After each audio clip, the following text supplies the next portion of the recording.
10 accessoires pas chers pour votre PC, c'est ce qu'on va voir aujourd'hui dans cette vidéo. Salut tout le monde, c'est Flo et j'espère que vous avez la forme. En début d'année, j'avais fait une vidéo sur 5 accessoires et ça vous avait beaucoup plu, donc on renouvelle l'opération ici aujourd'hui avec 10 accessoires. Donc je les déballe, regardez, on met tout ça devant, on va regarder petit à petit. Il y a même un petit peu plus parce qu'il y a des doublons.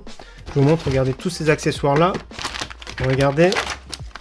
Et voilà, donc tous ces accessoires aujourd'hui on va les découvrir dans cette vidéo. Je mettrai bien sûr tous les liens dans la description, ils coûtent tous vraiment pas très cher. Je crois que le plus cher c'est environ 30 €. Donc je vais tout de suite éteindre le PC parce qu'on va s'en servir en démo.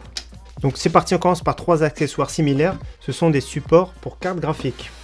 Comme vous voyez, parfois les cartes graphiques comme ici, un petit peu lourdes, ça peut plier avec le temps. Donc cette carte graphique ici, c'est la RTX 3080 de chez MSI Ventus. D'origine, il y a déjà un support. Donc voilà, un support comme ceci, ça se met sur les équerres et ça aide à supporter la carte graphique. Donc pas toutes les cartes graphiques ont un support dans le bundle.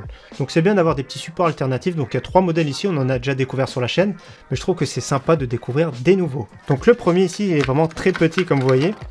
Voilà, un petit support. Et ce qui est bien, c'est qu'il se dévisse. Donc ici il se dévisse et on peut ajuster la hauteur, donc il va être très discret. Donc comme vous voyez, il y a juste marqué la marque EasyDi Fab et en plus de ça le petit liseré blanc, donc c'est vraiment pas mal. Donc je vais essayer tout de suite ici sur le PC. Déjà le support est aimanté, donc on cale en dessous ici sur le rebord. Ensuite on n'a plus qu'à visser tout doucement et voilà, c'est calé. Donc là un accessoire vraiment très bien, c'est validé, ça coûte vraiment pas très cher. Regardez, franchement ça bouge pas, c'est nickel. Après au niveau du look, c'est pas top, mais ça reste vraiment très correct, mais ça permet de garder, on va dire, sa carte graphique en vie et qu'elle plie pas avec le temps. Donc juste une chose, on va regarder la hauteur minimale, comme ici, c'est environ 7 cm.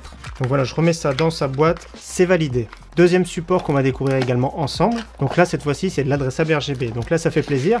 Un petit support RGB, donc il est assez grand comme vous voyez. Donc c'est la marque UpHere, tout comme Easy, qui propose beaucoup d'accessoires de ce type. Donc là, comme vous voyez, c'est une colonne avec de l'adressable RGB ici. Il y a une petite réglette sur le côté pour ajuster la hauteur, c'est bien. Et le petit connecteur ici qui se branche, je vérifie, c'est bien de l'adressable RGB. Donc comme on voit directement, c'est aimanté. Ensuite, on peut l'appliquer le long. Je vais le visser ici le support et je vais le brancher en adressable RGB. Donc au niveau hauteur, c'est 26,5 cm de haut. Donc mesurez bien au cas où. Et donc, on voit au niveau du look, c'est vraiment pas mal. Je l'ai branché directement sur la carte mère. J'allume le PC, on regarde ça ensemble. Donc voilà. C'est un look sympa, ça fait une barre comme ça. Après, on aime ou on n'aime pas, ça fait un peu une barre de pole dance. C'est original, ça habille un petit peu souvent les avants des boîtiers qui sont un petit peu vides. On peut même le reculer, donc là je l'ai assez avancé, mais on peut le reculer. Donc c'est vraiment pas mal, donc c'est un support qui peut être sympa pour certains. Donc deuxième support, un peu moins discret, tout aussi joli et assez résistant. Troisième support, toujours de la marque UpHere, donc celui-ci est beaucoup plus sobre, vous allez voir. Donc là c'est vraiment un support vraiment très simple. Il y a une petite base ici, je pense aimantée. Oui, également c'est aimanté, de toute façon ils sont tous aimantés. Une petite tige comme ici, on va mesurer tout de suite la hauteur. Donc celui-ci sera plus petit, 20 cm de haut, comme vous voyez à peu près avec le support. Et donc voilà, juste une petite réglette comme ça. Donc on va glisser la réglette. On visse le support, là c'est beaucoup plus sobre. Dans beaucoup de boîtiers ça peut être vraiment pas mal. Donc voilà. L'avantage de celle-ci, ça peut être bien directement de mettre dans le fond. Donc après au niveau du look, c'est sans plus on va dire, mais ça reste vraiment efficace en soi. Autre accessoire que j'ai trouvé sympa ici, c'est un petit coude. Regardez, vraiment très simple, qui est adressable RGB pour pouvoir mettre le connecteur d'alimentation de la carte mère. Donc adressable RGB, c'est coudé. On va l'ouvrir, on va regarder comment c'est foutu. Donc regardez tout simplement ici. Donc l'adressable RGB sera ici. Toujours pareil, on va connecter sur la carte mère pour voir ce que ça donne. Donc il prendra place juste ici. Donc regardez ce que ça donne. Voilà, c'est un petit plus. Celui qui veut booster un petit peu les performances de son PC avec du RGB en plus, pourquoi pas? Comme vous voyez, le look est vraiment pas mal. Le fait que ce soit coudé, c'est vraiment sympa. Personnellement, j'aime beaucoup. J'aimerais bien également une version blanche. Autre accessoire que j'aime beaucoup ici, c'est un hub pour ventilateur. Vous connaissez très bien. Comme vous voyez celui-ci, moi j'aime beaucoup celui de la marque Deepcool. On le retrouve environ 6-7 €. Donc c'est vraiment très simple le principe. Des fois sur votre carte mère, il n'y a pas assez d'emplacement pour mettre les ventilateurs. Donc là par exemple, vous mettez uniquement sur le CPU fan de la carte mère. Et donc vous avez la possibilité de brancher directement 4 ventilateurs dessus en chaîne. C'est vraiment très bien, c'est vraiment très simple. Donc il y a des versions à 4 ventilateurs, il y a des versions ici qui existent à 10 ventilateurs. Dans ces cas-là, il faut les alimenter en SATA parce que ça tire beaucoup de courant. Donc c'est un accessoire très simple que je vous recommande fortement. Le petit hub ici qui fait plaisir pour brancher plusieurs ventilateurs. Donc c'est vraiment bien, même des fois, ça évite d'avoir trop de câbles dans son boîtier. Ça c'est vraiment bien d'avoir ici un seul emplacement et brancher 4 ventilateurs. Donc ça peut être bien par exemple de mettre les 3 ventilateurs du boîtier directement sur une seule prise. Donc ça c'est un accessoire que je valide fortement et que je vous conseille pour éviter d'avoir trop de câbles. Autre accessoire que j'aime beaucoup ici, c'est un petit contrôleur vraiment très simple pour de l'adressable RGB. Donc on pourra varier les cycles depuis celui-ci. Donc je vous le montre, ça coûte vraiment pas très cher également. Regardez, c'est très simple. Si vous avez une carte mère qui date un petit peu, vous voulez de l'adressable RGB, c'est vraiment super simple ce principe. C'est-à-dire que vous branchez le petit contrôleur directement sur l'alimentation. Vous branchez ici directement votre ventirad, votre water cooling qui est adressable RGB. Directement ici, c'est les 3 pins. Et pour faire varier les cycles d'éclairage, donc c'est bien de le cacher derrière. De temps en temps, vous changez de cycle.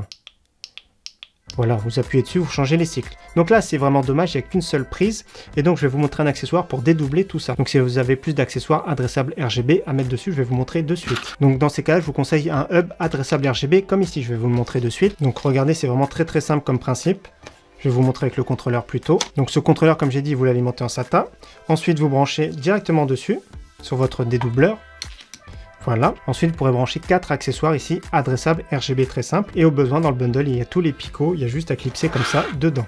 Voilà, tout simplement. Donc ça, c'est un accessoire qui est vraiment validé, c'est vraiment sympa. Si vous avez une carte mère qui date un petit peu, et même le hub ici, c'est vraiment cool pour éviter d'avoir également beaucoup de câbles dans le boîtier. Pour rester dans l'adressable RGB, on part sur un contrôleur de la marque Arctic. Donc j'ai voulu l'acheter ici avec une petite télécommande, c'est vraiment cool. Donc je vais l'ouvrir également. Donc la petite télécommande avec le logo Arctic, hein, c'est vraiment une télécommande basique qu'on retrouve énormément partout. Donc un accessoire vraiment classique, comme vous voyez, ça reprend un petit peu un format SSD SATA. C'est un accessoire qui a l'air d'être vraiment compliqué, donc honnêtement, je vous le conseille pas dans l'immédiat, parce que même moi je suis un petit peu perdu, donc je pense qu'il faut connecter directement ici. L'alimenter en SATA, donc vous alimentez en SATA, et ensuite vous branchez en chaîne soit les RGB, soit l'adressable RGB, mais en plus de ça, il faut des dédoubleurs en plus. Donc c'est un accessoire, personnellement, je ne valide pas. On enchaîne sur un accessoire vraiment très classique, mais j'ai trouvé un pack de ventilateurs vraiment pas très cher, 25 €. Il y a 5 ventilateurs à bord, donc on va les découvrir ensemble. Donc je l'avais acheté lors d'une promotion, il y a tout ce qu'il faut dedans, le contrôleur, les câbles. Donc si vous avez un boîtier ou une carte mère qui ne gère pas l'adressable RGB, il y a tout ce qu'il faut. Donc on va découvrir ça ensemble. Donc ce boîtier est vraiment simple, vous l'alimentez en SATA.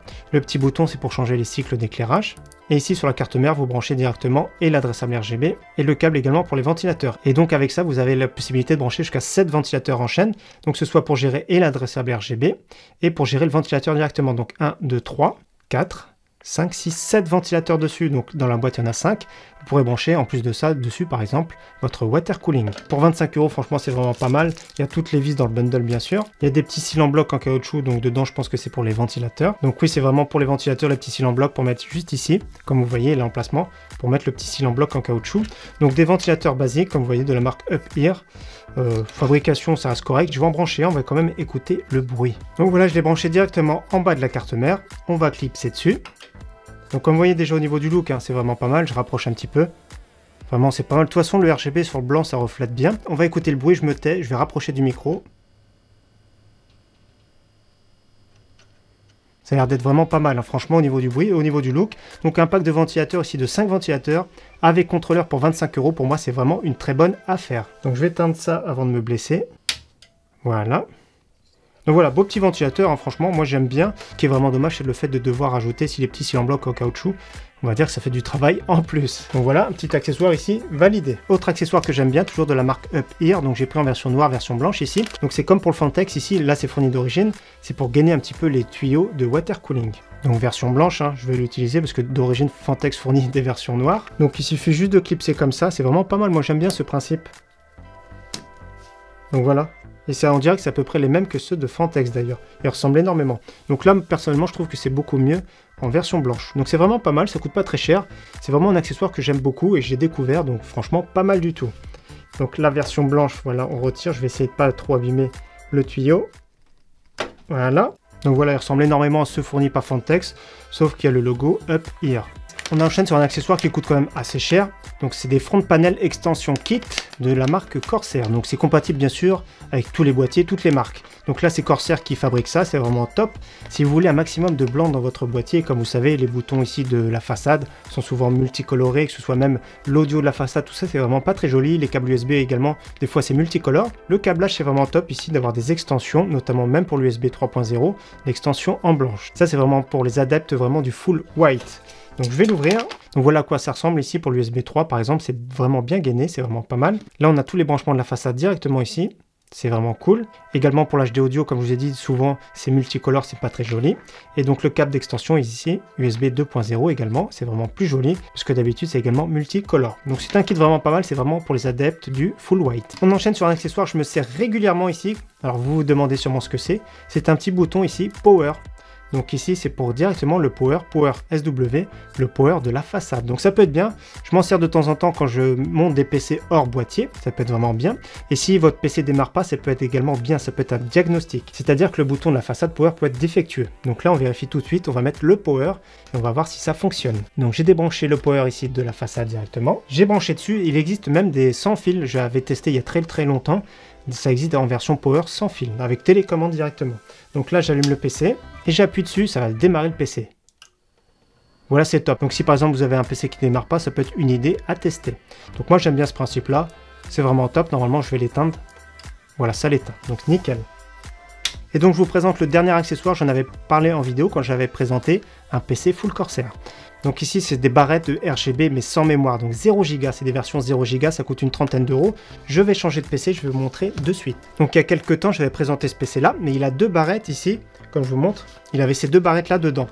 Donc 2 x 8 Go en DDR4 3600, Vengeance et RGB Pro SL. Donc deux barrettes ici, c'est pas très joli en soi d'avoir uniquement deux barrettes. Si vous n'avez pas besoin de passer à 32 Go, si vous avez un plus petit budget, ça peut être bien ici pour 30 euros de mettre 2 RAM supplémentaires. Donc je vais l'installer, on va voir si le RGB est bien synchronisé par défaut. Et donc voilà, le look est vraiment très joli. Nous, ce qui nous compte ici, c'est le RGB. Donc le RGB sera alimenté ici par le connecteur DDR4. Donc je vais coucher le boîtier. Je vais déplacer le water cooling parce que souvent quand il y a la RAM qui est haute, ça dérange, comme ici, là ça va être compliqué. On ne touche pas par contre à l'emplacement de celle d'origine, donc je vais clipser les nouvelles. Donc voilà, par contre je me rends compte de suite, c'est vraiment pas la même référence, c'est la version qui est plus haute que j'ai commandée.